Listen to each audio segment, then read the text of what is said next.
Recently, I've been struggling with just feeling tired a lot of the time. I haven't been doing as many of the things that bring me joy, and I've fallen into the trap of thinking that I always need to be doing something productive or working towards some sort of goal. It's very easy for me to put my identity and worth into the work that I do instead of who I am. I've not been allowing myself to completely rest, and I've been lacking joy and peace while feeling overwhelmed by life and things that I think I should be doing. An anxiety about the unknown has been creeping in. I can very easily get worried about the future and become anxious over all of the unanswered questions and unknown path for my life. As someone who values planning and likes to organize all of the details, this has been an area of struggle for me as I continue to seek out the path and purpose God has for my life. But something I found God constantly reminding me is that I don't need to know everything or have all of life figured out. All I have to do is trust Him as He guides each of my steps, having faith and confidence that God has an incredible plan for my life, just like He tells us in Jeremiah 29:11. "For I know the plans I have for you, declares the Lord, plans for welfare and not for evil, to give you a future and a hope."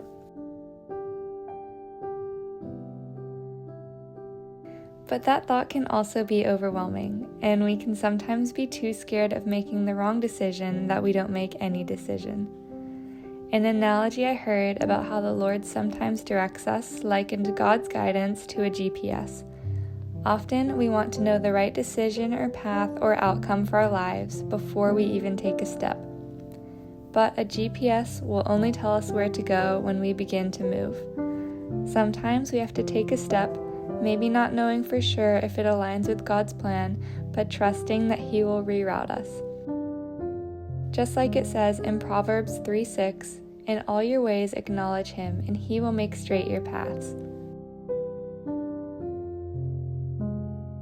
Something I feel like God has been teaching me over the past few months is that joy is a choice.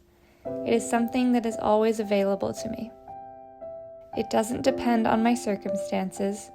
It is much more than just an emotion or a feeling of happiness. But I have to make a conscious choice to receive and experience this joy. I can choose joy by choosing to draw near to God and believing Him. Even on my saddest days, even if I'm feeling cripplingly anxious, even as I walk through all the struggles of life, I can have joy in the fact that the God who created the universe loves me so much that He sent Jesus to die for me. That I have a hope beyond this imperfect world, and that God walks through every struggle with me. Even on the days when I don't feel like spending time with God in prayer or in the Bible, I can still choose Him, and He is faithful to show up and draw near to me. Draw near to God, and He will draw near to you, James 4 verse 8 tells us.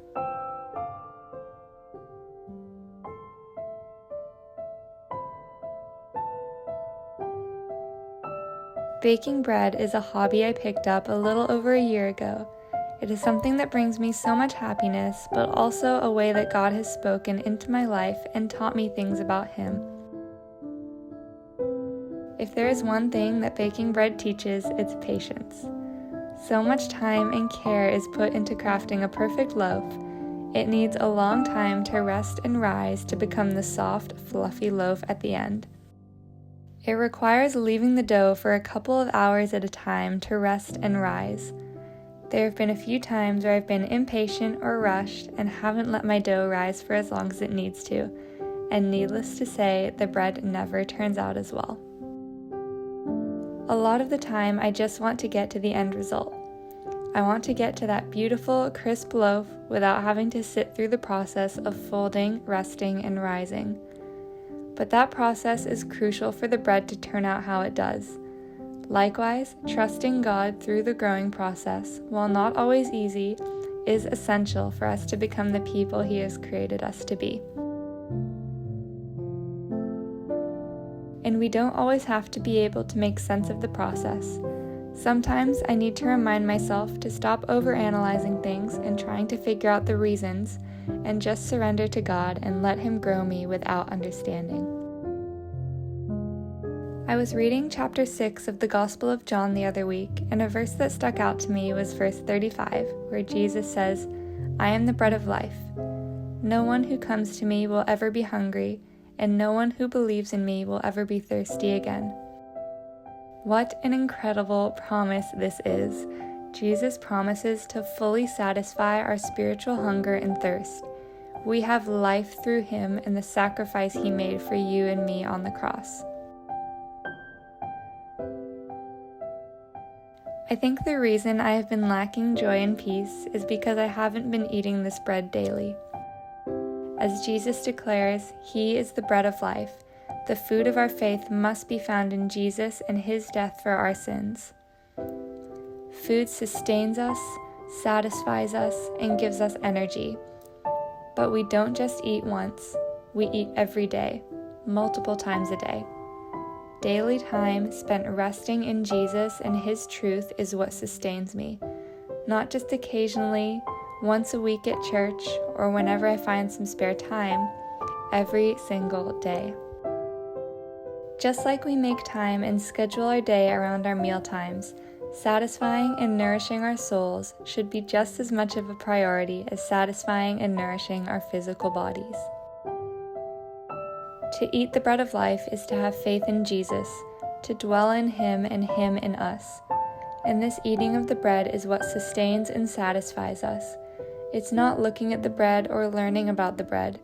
It's not talking about the bread or knowing the ingredients of the bread that satisfies our hunger. Those are good things. But what satisfies us is actually eating the bread. What brings the joy and peace is receiving what Jesus has done for us in faith, dwelling with Him in a daily relationship, and reminding myself each day of the truth of the gospel. How much God loves us, and the lengths He went to have a relationship with us.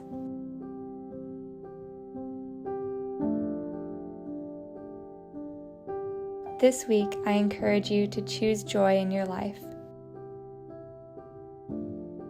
Make space for those quiet moments with Jesus. Allow God to fully satisfy you and sustain you each day. And trust that as you draw near to Him, He promises to draw near to you.